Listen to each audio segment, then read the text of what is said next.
Hi everyone, कैसे हैं आप सब। आज हम बात करने वाले हैं बैक प्रोपगेशन के मैथमेटिकल अप्रोच के बारे में, क्योंकि मुझे लगा कहीं अगर यहीं छोड़ दें फिर आप दूसरी वीडियो जाके देखना पड़ेगा आपको, तो आपको थोड़ी सी दिक्कत होगी। तो चलिए यहीं पे सारा कुछ समझा देते हैं, आपको परेशान होने की जरूरत ना पड़े। तो बस ले चलते हैं आपको स्क्रीन पे। आज हमारा डे 25 और आज हम बात करने वाले हैं मैथमेटिकल अप्रोच क्या रहता है बैक प्रोपगेशन के अंदर, वो सारी चीज़ें समझने की कोशिश करते हैं। तो जो इसका मेन कॉन्सेप्ट था, जो टफ चीज़ थी, जिसमें टाइम लगता है, जिसे समझने में दिक्कत आती है, वो हमने समझ ली। ठीक है। अब बस अगर आपको डेरिवेशन आता है देन नथिंग, इसमें कुछ बचा नहीं, बस आपको वैल्यूज पुट करनी पड़ेंगी, कैसे क्या सब कुछ बताने वाले भाई तुम्हारा। अब देखिए यहाँ पर हमने ये बनाया था। अब एक चीज है, जो लोग पहली बार डायरेक्टली इसी क्लास को कर रहे हैं तो आपसे मैं रिक्वेस्ट करूंगा, लास्ट की कितनी सिर्फ दो वीडियो आपको देखनी है, जहां से मैंने इसका नंबरिंग करनी सिखाई है, और उसके बाद नंबरिंग के बाद मैंने यहाँ पर फॉर्मूला कैसे लिखते हैं वो बताया था। देन मैंने यहाँ पर लास्ट क्लास में चैन रूल के बारे में बताया। तो चैन रूल से पहले की एक क्लास और चैन रूल, और उसके बाद थर्ड रूल हमारा आ जाएगा, थर्ड क्लास हमारी आ जाएगी मैथमेटिकल अप्रोच। ठीक है। ये मैथमेटिकल अप्रोच हमारी, बस इसकी हम बात करेंगे। तो यहाँ पर हमें क्या करना पड़ेगा, हमने पता है कि कैसे हमें किसी भी चीज़ की वैल्यू कैसे निकालनी है, वो तुम्हें पता है।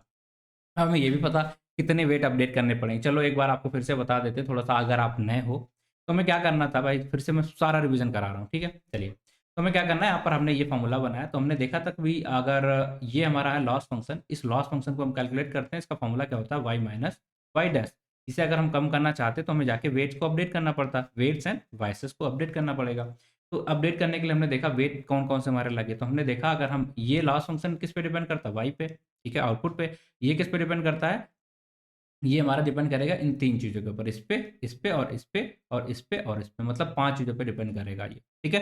अगर हमारा 2 का ये है, मतलब सिर्फ 2 वैल्यू है, तो यहाँ पर 5 पैरामीटर होते हैं, 5 पे ही डिपेंड करेगा। तो ये W2 हमें पता होता है, ये भी हमें पता हो जाएगा, ये भी हमें पता होता है, क्योंकि ये तो वैल्यू हमने दी होती है। ठीक है। तो इसके अलावा ये वाली जो वैल्यू है और ये वैल्यू नहीं पता है, तो ये किस पे डिपेंड करेगा, अब इन चारों पे, इन दोनों के ऊपर ये डिपेंड करता है, इन दोनों के ऊपर। मतलब टोटल चीज़ अगर आप देखोगे तो आपको क्या दिखेगा कि हमने यहाँ पर एल का मतलब वाई डिपेंड करेगा 5 चीज़ों के ऊपर यहाँ पर।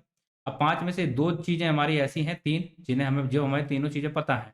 पर ये 2 चीज़ें हैं ये आपस में फिर से बैक, ठीक है, अगली 5 चीज़ों से कनेक्ट है, और इसी तरीके से ये वाला भी अगली 5 चीज़ों के ऊपर कनेक्ट है। तो हमें क्या करना पड़ेगा अब यहाँ से, बस ये 1, 2, 3 ये हमें पता, बट इन दोनों का वेट अगर हमें पता चलेगा तभी हम अपडेट कर पाएँगे। तो यही सब सोच-सोच के हमने क्या करा भाई, हम यहाँ पर आ गए, हमने अपना चैन रूल बना लिया कि अगर हमें लॉस अपडेट करना है, ठीक है, विद इस वाले वेट के, इस वाले वेट के लिए अगर हमें इसका फ़ॉर्मूला लगाना है, तो हमने क्या देखा, इसका चैन रूल कुछ ऐसा बना जिसमें del of L, del of y, मतलब ये वाई के ऊपर डिपेंड करता है, फिर वाई किस पे डिपेंड करेगा, हमारा W11 पे, क्योंकि ये हमें रूल कहाँ से मिला था ये, कि अगर आप एक्स में चेंज करोगे, तो वाई में आपको चेंज दिखेंगे। तो हमने क्या कहा कि एल में चेंज करने के लिए हमें वाई में चेंज करना पड़ेगा, वाई में चेंज करने के लिए हमें इसके किसके ऊपर डिपेंड है, वेट के ऊपर, वेट में चेंज करना पड़ेगा। तो ये फॉर्मूला आ गया।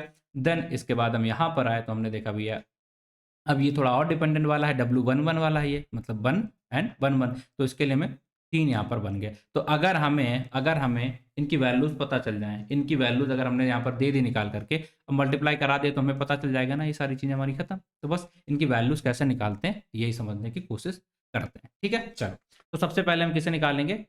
इसको निकाल देते हैं, दोनों चीज़ों को। देखिए यहाँ पर ये है W2 का 1 1 भी है, और W2 का हमारा एक ये भी है, ये आपको खुद निकालना है, एक प्रैक्टिस के लिए मैं छोड़ रहा हूँ, ये आपको निकालना है। और इसी तरीके से यहाँ पर हमारा ये 1 हमने दिया है, बाकी 3 और बाकी हैं। 3 बाकी कौन-कौन से हैं? ये।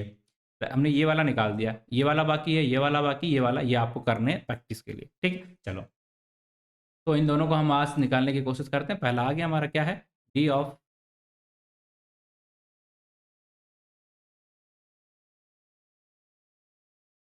क्या है ये? D of L y with respect to y, फिर वाई हमारा विद रिस्पेक्ट टू दिस। ठीक, ये दो चीज़ें हमारे यहाँ पर दी गई हैं। Del of L with respect to, हमने ये किया। ठीक, तो इसका फॉर्मूला हमारा क्या बना था, डेल ऑफ ये डिपेंड करता है हमारा वाई पे, और ये जो वाई है ये डिपेंड करेगा W2 ऑफ 1 1। ठीक है, तो इन दोनों की वैल्यू हम निकालने की कोशिश करेंगे। तो पहले हम इसकी वैल्यू निकालेंगे, फिर हम इसकी वैल्यू निकालेंगे, दोनों को मल्टीप्लाई करा देंगे, हमारा आ जाएगा आंसर। ठीक है, तो यहाँ पर आते हैं और यहाँ पर करने की कोशिश करते हैं इसे। तो इसका आंसर हमारा क्या होगा, लेट्स सपोज हमने इस तरीके से लिखा विद रिस्पेक्ट टू वाई। अब लॉस फंक्शन होता है ना, तो लॉस की जगह हमने क्या करा, इसका फॉर्मूला लिख लिया। फॉर्मूला क्या हो गया, वाई माइनस वाई डैश, यही तो फॉर्मूला होता है। इसका अगर आप डिफ्रेंशिएशन करोगे तो डिफ्रेंशिएशन आपको पता होना चाहिए, ठीक है। तो हमारा डिफ्रेंशिएशन इसका हो जाएगा -2y minus Y dash, simple सा इसका डिफ्रेंशिएशन हो गया इतना। तो ये हमारी क्या आ गई वैल्यू, जो भी आपने वाई डैश दिया है और ये आपका बन गया इसका आंसर, ठीक है। बस इतना ही होगा, हाँ बस हो गया। इसका डिफ्रेंशिएशन जब हम करते हैं ये आगे चला जाता है नेगेटिव साइन के साथ, ये इसका आंसर आ गया। पहले वाले का आंसर हमारा यहाँ पर आ चुका है, तो यहाँ तक किसी को कुछ दिक्कत नहीं, पहली चीज़ आगे। अब हम इसका निकाल लेते हैं इसका, ठीक है, सेकंड वाले का। सेकंड के लिए अलग कलर ले लेते हैं ताकि आपको समझ आए ना हो। डेल ऑफ निकालना है W2 का 1 किसके रिस्पेक्ट में निकालना है, वाई डैश, ठीक है। अब वाई डैश का फॉर्मूला क्या होता है, आई होप आपको पता होगा, ठीक है। वाई डैश अगर हम यहाँ पर इसका निकालना चाहते हैं, ये ये अगर हम ये कैलकुलेट करना चाहते हैं, इसका फॉर्मूला क्या मैंने यहाँ पर लिखा हुआ है, क्या ये वाला। अगर आप चाहो तो इसी को कॉपी कर लो, नहीं तो इसे नहीं करेंगे, हम लिख लेते हैं एक बार, ठीक है। तो O11 W11 O12 W21। अब आप कहोगे कैसे, याद याद नहीं, बस इसे बनाने की कोशिश कर रहे हैं। तो ये है क्या होगा, O11, ठीक है, क्योंकि O उधर से आया था, इसके साथ हमारा हो जाएगा W11, ठीक है। इसके साथ हमारा नीचे से आएगा O21, ठीक है, 2 से 1, तो उसके साथ जो W आएगा हमारा, W एक बार देख लेते हैं, कन्फ्यूज़न ना हो जाए, ठीक है। यहाँ से हम देखते हैं इधर से, ये O11 के साथ W11 कर दिया, और यहाँ पर हमने क्या करा, W21 के साथ O12, ठीक है, W21 के साथ O12, O12 multiply by W21, ठीक है। ये हमारा आ गया, और इसके साथ वाई हमारा क्या हो जाएगा 2, ये हमारा फॉर्मूला होता है। बस अगर आप इस फॉर्मूले को डिफरेंशिएट करोगे, किसके रिस्पेक्ट में आपको करना है, W11 इसके रिस्पेक्ट में, तो हमें ये पता है कि कांस्टेंट वैल्यू का डिफरेंशिएशन क्या होता है, 0। तो ये पूरा पार्ट हमारा क्या हो जाएगा, यहाँ पर क्या हो जाएगा, अरे भाई 0, और इसके रिस्पेक्ट में कर रहे हैं तो इसके वाली वैल्यू का आंसर क्या आ जाएगा, ये हमारा क्या बन जाएगा इसका आंसर, O11, ये हमारा जो भी आंसर होता है ये आंसर बन जाएगा। तो अगर हम टोटल इसका आंसर निकालने की कोशिश करेंगे यहाँ पर, तो क्या आना चाहिए, पहले तो आंसर इसका आ जाएगा, इसके बाद वो, तो टोटल क्या हो जाएगा -2 ऑफ 11/1, ठीक है। दोनों चीज़ों का मल्टीप्लाई करा के, अरे भाई दोनों का मल्टीप्लाई करा, पहला ये दूसरा ये, इन दोनों को हमने यहाँ पर लिख दिया। तो अगर आपसे कोई पूछेगा इसका आंसर क्या होगा, तो आपको निकाल के दे दिया आपने, इसमें बस आपको वैल्यू पुट करनी है जो भी आपने की होंगी। डन है ना, चलेगा ना, समझ में आ गया। इसी तरीके से इन दोनों की वैल्यू हमने निकाल ली, तो समझ में आ गया। अब आप इसका करोगे तो पहला तो आंसर आपका ये सेम ही रहने वाला है, ये वाला जो पार्ट है फर्स्ट वन, ये तो सेम ही रहेगा। तो बचेगा क्या, ये वाला पार्ट बचेगा और ये वाला पार्ट बचेगा। अब ये वाला पार्ट निकालने के लिए हमने यहाँ पर किया था ना O11, ये हमने यहाँ O11 के नहीं, हमने W1 के साथ किया था। तो चलिए अब इन दोनों पार्ट को हम यहाँ पर लिख लेते हैं, एक बार निकाल लेते हैं। तो इस पूरे फॉर्मूला को लिख लेते हैं एक बार, क्या del of L W of 1 के रिस्पेक्ट में अगर हम निकालने की कोशिश करेंगे तो हमारा क्या फॉर्मूला बनेगा, यहाँ पर हमने किसके रिस्पेक्ट में किया था भाई, 2 के, W2 का वेट चेंज करने के लिए। डन है ना, कुछ दिक्कत तो नहीं आ रही, थोड़ा मैथमेटिकल है, थोड़ा आपको पता होना चाहिए ना, बाकी तो फिर मैं संभाल लूँगा। एल किस पे डिपेंड करता है भैया, बाई पे। अब बाई किस पे डिपेंड करता है भैया, डेल ऑफ O11 पे। अब डेल ऑफ O11 किस पे डिपेंड करता है, डेल ऑफ W11। मैं चिल्ला चिल्ला के बता रहा हूँ कि आपको कोई दिक्कत नहीं आनी चाहिए, ठीक है।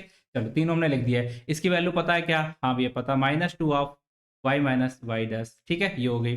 इसकी वैल्यू निकालनी पड़ेगी, ये दूसरा नंबर है और ये है हमारा तीसरा नंबर। तो बस दूसरे नंबर की ओर मूव करते हैं, इसका फॉर्मूला यहाँ पर लिख लेते हैं, क्या कि डेल ऑफ, अरे भाई चेंज हो जाओ ना, डेल ऑफ हमें किसका निकालना है, O11, इसका फॉर्मूला हमें यहाँ पर लिख देना है, और यहाँ पर किसके रिस्पेक्ट में निकालना है, नहीं नहीं ये वाई डैश निकालना, सॉरी सो सॉरी, ये हमें निकालना है यहाँ पर del of y dash with respect to O11, ठीक है। तो वाई डैश का फॉर्मूला क्या है, जो हमने पुराना अभी यहाँ पर लिखा था, ये वाला फॉर्मूला हमारा है वाई डैश का, बस यही फॉर्मूला यहाँ पर चिपका देना है। तो एक काम करते हैं, इतनी बार मैं लिख नहीं सकता हूँ, तो मैं क्या करूँगा, पूरे पार्ट को, इस वाले पार्ट को, तो फिर आपका गड़बड़ हो जाएगा। चलिए बाकी ये सीट तो मैं दे नहीं रहा, मैं एक काम करता हूँ, इसी को मैं डाल लेता हूँ, ठीक है। आपको ये मैं तो ये मैं चिपका लेता हूँ इधर, ठीक है, नीचे ले चलता हूँ इधर, ये आ गया, ठीक है, ये हमारा फॉर्मूला है। अब हमें किसके रिस्पेक्ट में इसे करना है, किसके रिस्पेक्ट में इसे करना है, आई होप आपको पता है। अगर हम इसे तोड़ना चाहेंगे किसके रिस्पेक्ट में, O11 के रिस्पेक्ट में, ठीक है। तो हमारा आंसर यहाँ पर क्या आना चाहिए, आई होप आपको समझ में आ रहा। ये है इसके रिस्पेक्ट में करना, तो इसके रिस्पेक्ट में ये सारी चीज़ें हमारी क्या हो जाएंगी, 0। ठीक है, बचेगा क्या है, इसके रिस्पेक्ट में आंसर क्या आ रहा है, दैट्स इट, खत्म। समझ में आया क्या? W11 ही हमारा यहाँ पर आंसर आने वाला है। डन, मतलब आपको यहाँ पर क्या पता चल चुका है, वैल्यू नंबर 2 ये है, इसका आंसर क्या हो जाएगा, क्या हो जाएगा, W111 ये आएगा। अब इसका और पता करना है, इसको किसके रिस्पेक्ट में डिफरेंशिएट करना, 1 1 के रिस्पेक्ट में डिफरेंशिएट करना, किसको, O11 को। ठीक है, यहाँ पर आ गए हम, इसका फॉर्मूला लिख देंगे O11 का यहाँ पर आगे चल के, और इसको डिफरेंशिएट कर लेंगे W11 के रिस्पेक्ट में।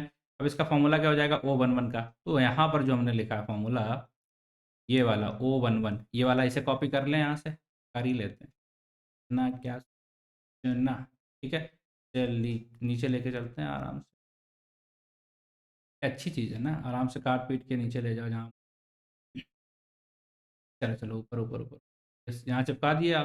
ठीक है, ये हमने चिपका दिया, हमें किसके रिस्पेक्ट में से करना है डिफरेंशिएट, इसको हमें W11 के रिस्पेक्ट में करना है। तो बाकी सारी चीज़ें कांस्टेंट, मतलब ये 0 ये बचा है, तो आंसर क्या आ जाएगा, जो भी हमारा x1 है वो हमारा आंसर आ जाएगा।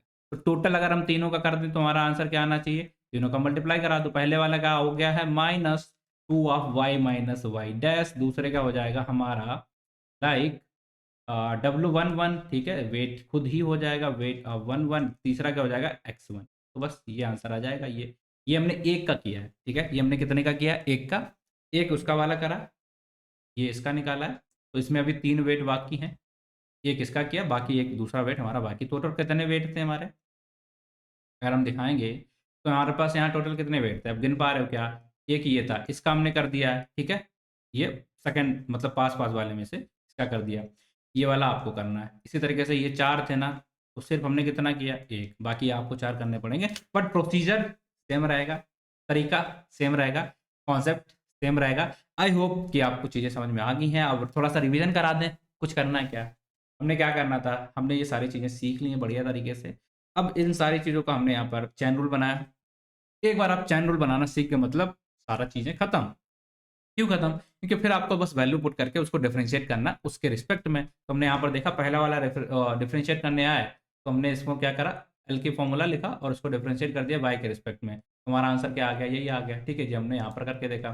फिर हमने इस वैल्यू को डिफरेंशिएट कर दिया, मतलब ये 1 1 के रिस्पेक्ट में। तो जब डिफरेंशिएट करते तो सामने वाली चीज़ में अगर कोई भी वैल्यू नहीं है तो डिफरेंशिएशन का आंसर क्या आ जाता, कांस्टेंट। ठीक है, वो हम नीचे उठा के ले गए हैं, इसलिए यहाँ पर दिक्कत दिख रहा है ये।